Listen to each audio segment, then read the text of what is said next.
It's Mary Margaret Rochford, Margaret Rochford.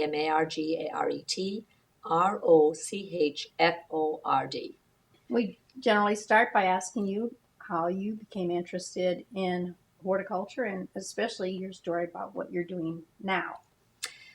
Well, I think growing up in rural Ireland, horticulture as well as agriculture was, always a part of everybody's life. And I was a member of a large family, and we lived entirely from our garden. And of course, we loved to go out and pick all the beautiful wildflowers that grew all on the mountains and right along the road. So from the beginning, I mean, I love flowers, and um, it was only after I came to the United States that I realized that flower arranging was, in a sense, an art, where rather just going out and picking bob cotton or bluebells or daffodils or whatever actually that grew wild all around where I lived. So I was always interested in, and I was always interested in the land. And maybe, like Scarlet, I think the land certainly has always meant something to me. Can you tell us something about how you started working on the Cincinnati Horticulture Society and the Cincinnati Flower Show? How did that come about? My daughter was about 6 or 7 at the time, and I really felt that Cincinnati needed a wonderful event that parents could take their children. A tradition, the idea of going to Marshall Fields at Christmas, then going to the flower show with your mother or grandmother or your aunt for afternoon teas to see all the beautiful flowers. And at that time, Cincinnati's other events were really very, very, I'd say sports, maybe beer driven, where I wanted a wonderful family event that would evoke memories and also be educational, but in a fun way. And how did you take your thought and make it into something? I initially I went to the park department, the city of Cincinnati, and suggested that they hire me to do this. But unfortunately, contracts and bids and all of the other things that the city requires, we were not able to work it out. So I went to people in the community. I had been very involved as a volunteer. And I think, it's really the American way. I said, I'm going to do this. And I got a group of people together that believed in my vision, and we were going to make it happen. And what exactly was it that you made happen? Well, I think we created an event that certainly has. We wanted to create a flower show. Well, actually, we wanted to create a horticulture. Let me create is not the right word. We wanted to produce a world class horticultural exhibition that would entertain, educate, amuse, make people feel good. And that's what we did. That event was called the Cincinnati Flower Show. And within 5 years, it was endorsed by the Royal Horticultural Society, which is the leading really horticultural organization in the world. And we were the first and only organization to receive that imprimatur outside of Great Britain. We have received endorsements from the American Horticultural Society, the Chicago Horticultural Society. I think that the important thing was that we created an event that had the highest possible standard that we could achieve. And what happens at a flower show? What is a flower show like? Again, the word flower show kind of is a misnomer, and often the most frequent comment that we hear from people who are coming for the first time say, "Oh, I had no idea that it was going to be like this."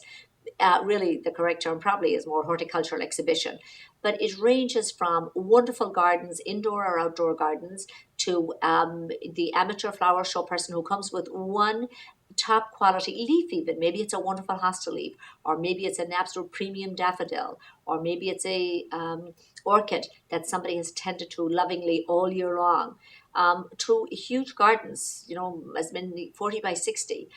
It also is flower arranging. We have the professional florists come in and do absolutely outlandish and astonishing and amazing flower arrangements. Then we have dramatic table settings where people take a table and set it beyond your wildest imagination. And who comes to the shows? The show actually appeals to people that probably are, I mean, I would say more senior. I think the vast majority of people who come are over 35 years old. Often there are people who are homeowners. The vast majority of the people are actually homeowners or in some fashion, condominium, whatever. We have found in the last couple of years that the demographics are changing, and the young couples are coming now with their children. And originally we didn't have many things at all for children, but now we find that Saturday morning it's almost like children's time. There are so many carriers and strollers, that we've had to make some changes in just the width of the aisles to accommodate the young parents that have with their children and now want to do something wonderful with their homes. And I think horticulture has become an important part of American life. It's not just the front lawn. People are more worried about pesticides. So they want to have a lawn that doesn't demand that type of care. They also want the beauty of the flowers. Also, there's I think spirituality. People are saying, look, this is what flowers can do for me, for you.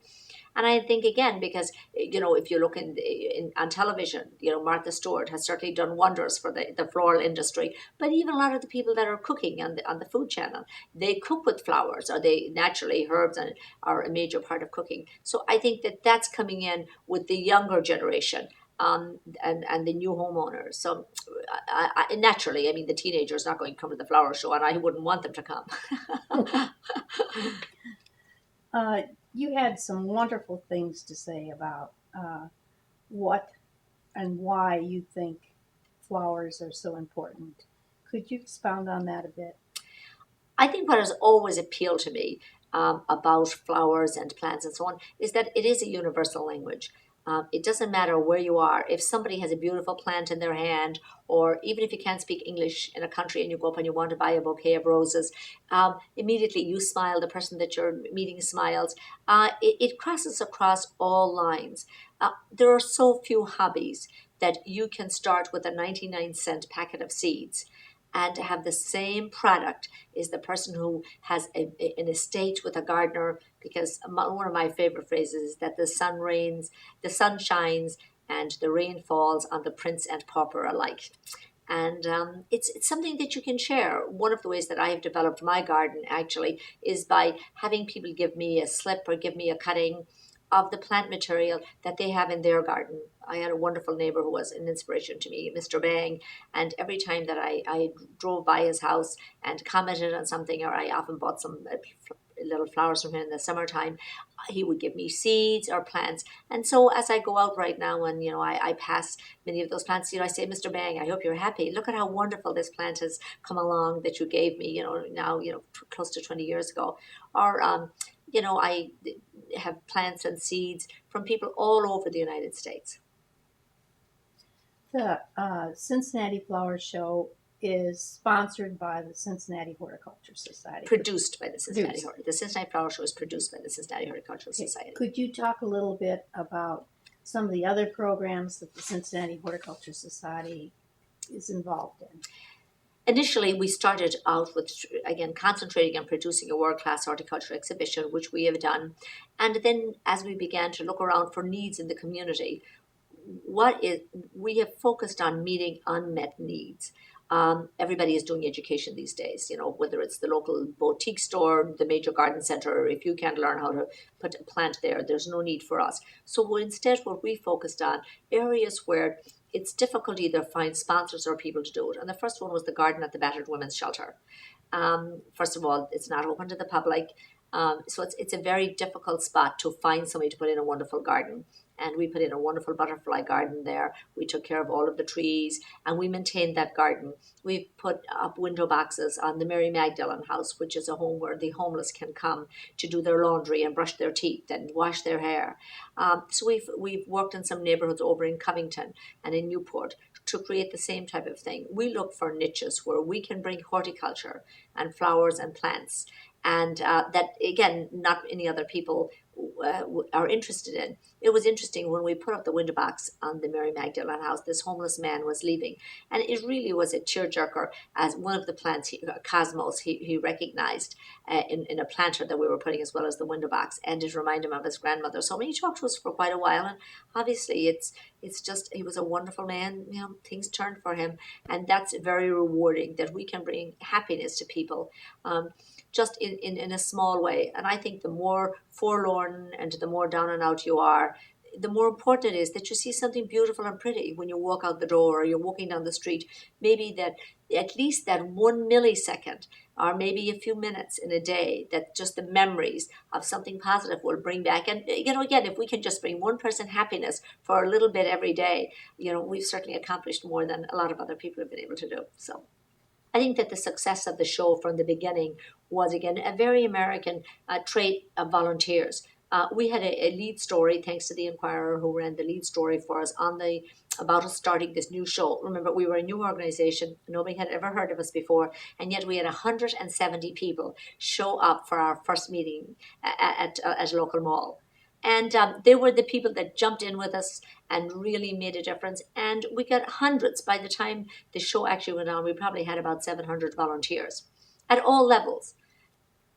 People that volunteered their time. Of course, we had wonderful financial backing. Again, the local companies saw this again as a family type of event, and we were fortunate. We had the manpower and the staffing that it takes to put it together, and we also had a fair amount of finances relative to what it took. Naturally, not near enough, but we again had lots of in kind, and we had some unusual volunteer help. The local parole department, um, people that have to do community service that haven't paid fines or such. They send out a lot of the people on the community service. There's a local school where children are sent that are having difficult times, and it's kind of a last chance instead of maybe going to prison. They came out and helped us. The prison out at Warren, which actually is a maximum security prison, but a number of the inmates built wonderful sets for us, and some of the most magnificent uh, sets and topiaries. You can't believe the talented people that regretfully are in prison. But they were thrilled to be able to do something rather than folding envelopes or making license plates. No, we don't do that anymore. But so we were just. I think again, it's the language of horticulture.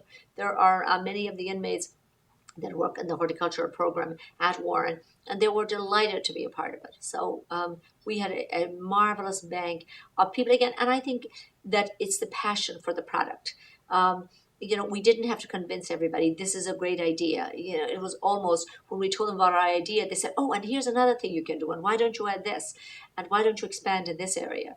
So we were very fortunate in that just the range of people, all the way from, junior league to the local garden clubs to Warren Correctional Institute. So we really had it all. And all of these people brought their own unique specialty. And there's room for all of us. That's one of the things that I really love about the show, and why I'm passionate about it today, probably as much as I was, 15 years ago, is that it has something for everybody. And it just cuts across all levels. It's one of those very few opportunities that, again, that anybody can come and have a good time. What makes people so passionate about plants, and why are plants important to us as humans? I mean, Okay. I think one of the reasons that people are passionate about gardening and plants is that actually it's life. We are excited about a baby. So here you put in a seed, and within a few days or a few weeks, depending on the germination period, you have a baby. You nurture it, you bring it along, and it has some plants are you have the cherry twos, and then you have some wonderful years, and then it acts up like a teenager, and some cases it dies. So I think it's so like us. We are plants in a sense, and we're part of the plant life, and that it's easy to relate to. You could have and plenty of people do all over the world that have never been to a school, or it's right there for you. So I think that's why it's easy to be passionate about it. That there's not really a major learning curve, and even with plants that there is a learning curve to how to take care of it. It's a trial and error. Again, I compare it very much to just like raising a child. Just when you think you have exactly the way you want them, it either doesn't bloom that year, or it comes out with so many blooms that you don't know what to do with it. And I think that's it's dealing with life. I think that's why it's easy.